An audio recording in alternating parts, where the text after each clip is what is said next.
یہ چیز جو ہے یہ شریعت کے خلاف ہے۔ آپ کا مقام کوئی حضور کی بیٹیوں سے تو زیادہ نہیں ہے، انہوں نے تو شادیاں کی ہیں، یعنی ان کے دل میں دین کا، خدا کا، موت کا، قیامت کا اتنا خیال نہیں تھا جو تمہارے دل میں ہے۔ یہ بالکل غلط بات۔ اصل میں یہ بھی ایک شیطانی حربہ ہے کہ تمہیں اسی خیال میں ڈال کے پھر ایسا پٹکے گا کہ پھر تم گناہوں میں پڑ جاؤ۔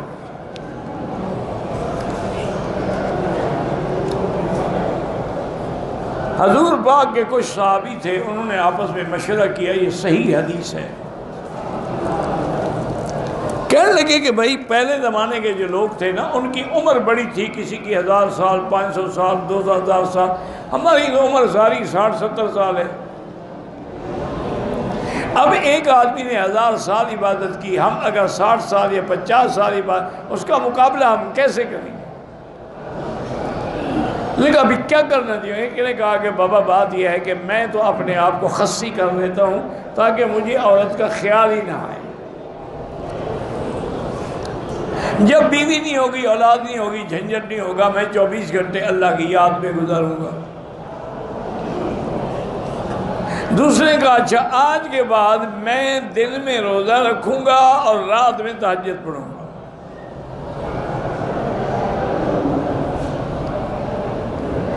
آج کے بعد میں نے اپنے اللہ سے یہ وعدہ کر لیا ہے۔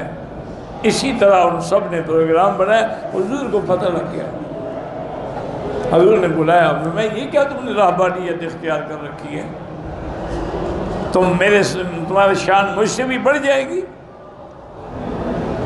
کیا کہہ رہے ہو؟ انا اصوم و افطر، میں روزہ بھی رکھتا ہوں، افطار بھی کرتا ہوں۔ وَأَنَا أَنْكَحُ وَأَتَزَوَّجُ النِّسَاءَ، میں عورتوں سے شادی بھی کرتا ہوں، عورتوں کے ساتھ لیٹتا ہوں، ان کے حقوق بھی ادا کرتا ہوں۔ میں گوشت بھی کھاتا ہوں، اچھا سے اچھی غذا بھی کھاتا ہوں، نہ ملے تو پھر سوکھی پر بھی گزارا کرتا ہوں۔ یہ کیا تم نے، یہ اسلام کے خلاف ہے۔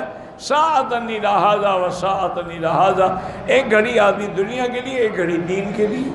تو اس لیے میری بیٹی یہ تمہارے خیالات بالکل غلط ہیں، لا حول پڑھو، توبہ کرو، یہ شیطانی حملہ ہے، تم فوراً شادی کرو،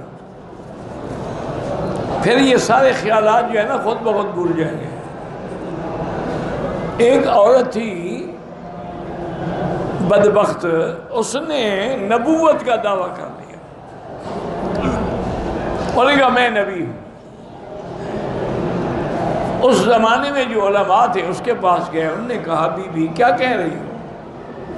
اللہ کے نبی کا حدیث ہے کہ لا نبی بعدی، میرے بعد نبی کوئی تم، اور نے کہا اللہ کے نبی نے فرمایا میرے بعد نبی کوئی نہیں، یعنی مرد نبی کوئی نہیں، لا نبیت بعدی، تو نہیں کہا کہ عورت بھی نہیں ہوگی۔ بہرحال لوگوں نے بڑا سمجھایا لیکن وہ نہ مانی۔ آخر ایک اور مرد تھا جس نے نبوت کا دعویٰ کیا، اس سے شادی کر لی تو نبوت خود بخود ختم ہو گئی، چونکہ اب تو نبوت جو تھی وہ مفعول بن گئی نا جی۔ اس لیے ہمیشہ ایسی غلط باتیں نہ سوچی کرو، یہ دین نہیں ہے، یہ بے دینی ہے۔ کہتے جی امام کہتا ہے کہ حضور کو نماز ایک ملی، جھوٹ بولتا ہے، 5 نمازیں ملی، ایک کہاں ملی؟ پھر حضور نے ہر علاقے کے لیے اپنا آدمی بھیجا امام بنا کے۔ یہ کیا معنی ہے کہ 4 امام کہتے ہیں؟ وہ بھی آسمانوں سے اترتے، نبی کے ہوتے ہوئے کسی امام کی کیا ضرورت ہے؟ ایسے بڑا کل لڑاتے رہتے ہیں بیچارے۔ بے حیائی، بد نظری اور ایسی بیماریوں سے بچنے کے لیے ہر نماز کے بعد لا حول ولا قوت الا باللہ العلی العظیم اسی نیت سے پڑھیں گے، یا اللہ تیرے طاقت کے بغیر، تیری توفیق کے بغیر میں گناہوں سے نہیں بچ سکتا، مجھے بچا لیں۔ ذکر کا ٹائم مقرر کرنا چاہیے، بالکل نہیں، چلتے پھرتے اٹھتے بیٹھتے ہر وقت ذکر کرو۔ میری بیٹی جوان ہے، اس کی شادی نہیں ہو رہی، تو سورۃ الرحمن 3 دفعہ وہ بیٹی بھی پڑھے، آپ بھی پڑھیں، دعا کریں، انشاءاللہ اچھا رشتہ مل جائے گا۔ اسی طرح بیٹے کی شادی وہ بھی پڑھے، میرے بیٹے مقروض ہیں، ان کے دعا کریں، پہلے دینے کی نیت کرو کہ نیت بھی ہے دینے کی کہ نہیں۔ نیت ہی نہ ہو تو قرضہ کبھی نہیں اترے گا۔ ایک دفعہ ایک صحابی حضور کی خدمت میں آئے، حضور نے فرمایا کیا وجہ ہے کہ تم پریشان ہو؟ اس نے کہا حضور میرے اوپر قرضہ اتنا ہے جیسے پہاڑ ہو۔ اور ہمیں گھبرانے کی کیا ضرورت ہے؟ تم یہ دعا جو میں بتلا رہا ہوں یہ ہر نماز کے بعد پڑھا کرو، اللہم اکفنی بحلالک عن حرامک واغننی بفضلک عمن سواک، جتنا ہو سکے پڑھا کرو۔ چند دنوں کے بعد صحابی کہتے حضور نے فرمایا اگر پہاڑ کے برابر بھی قرضہ اتر جائے گا۔ انہوں نے کہا میں نے پڑھا، چند دنوں میرے قرضے اتر گئے، تم بھی پڑھا کرو۔ اللہ کے نبی کے جنازے کی ضرورت ہی نہیں ہوتی، جنازہ ہم گناہگاروں کا ہوتا ہے۔ کہتے تھے کہ پاکستان میں لوگوں کی عادت ہے کہ نفل بیٹھ کے پڑھتے، بالکل غلط عادت ہے۔ اجر القائد نصف اجر القائم، حضور نے پڑھایا کہ بیٹھ کے پڑھنے والے کو آدھا ثواب ملے گا۔ ایک آپ معذور ہو، ہم جب جاتے ہیں حمام میں، واپس آ کے جب ہاتھ دھوتے ہیں تو کلمہ پڑھنا چاہیے، چونکہ حمام جانے سے بندہ کافر ہو جاتا ہے، باہر نکل کے پھر اس کو مسلمان ہونا پڑے گا۔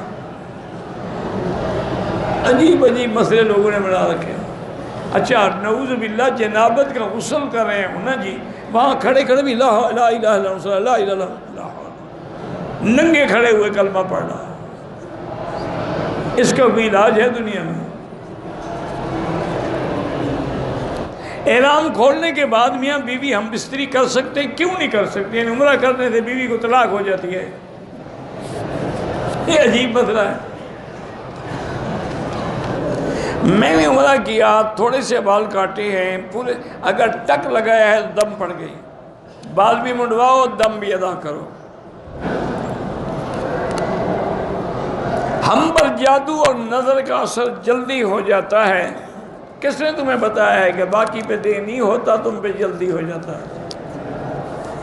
یہ بھی ایک شیطانی وہم ہے اور کچھ بھی نہیں ہے۔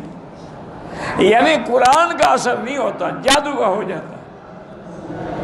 خدا کا خوف کرو، آیت الکرسی پڑھا کرو، سورۃ البقرہ پڑھا کرو، مجال ہے کوئی شیطان قریب آئے۔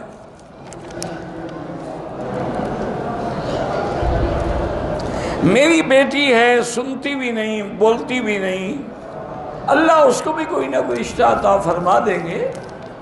بہرحال یہ بھی اللہ کی حکمتیں ہیں، اللہ کی رضا پہ راضی رہیں۔